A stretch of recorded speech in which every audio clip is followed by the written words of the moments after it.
Raising kids to be rebels is critically important. We think of rebels as the troublemakers, the outcasts, people who break the rules just for the sake of breaking rules. But we need to shift our thinking about them. Effective rebels are people who challenge the status quo and break rules constructively, creating positive change in the process.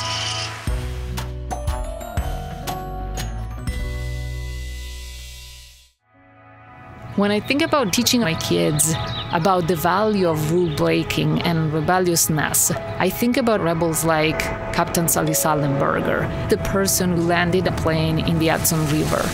I think about them in the future dealing with complex issues, with situations of crisis, and being able to go not for the obvious answers, but to think creatively about the problem. When kids are taught to rebel, they learn to question rules rather than taking them for granted.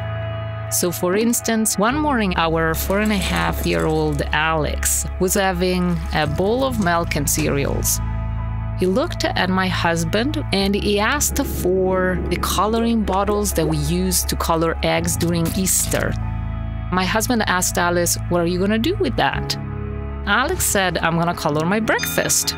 And it was interesting to see the puzzled face that my husband had at that moment. He looked at Alex and said, "Alex, we don't do that."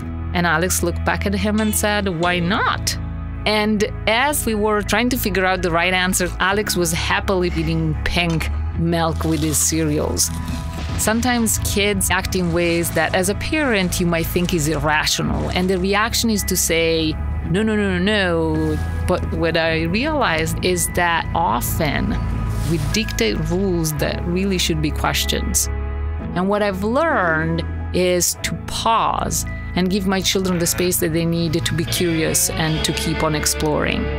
I also find myself answering the questions that my kids ask a little bit differently.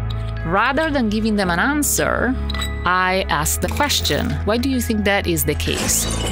And that's just a way, as a parent, we can instill more curiosity rather than just providing answers. When we question rules, norms, traditions, it not only brings more joy in what we do, but also allowed us to think creatively about every situation that we face. There is nothing wrong, after all, about having a colorful breakfast.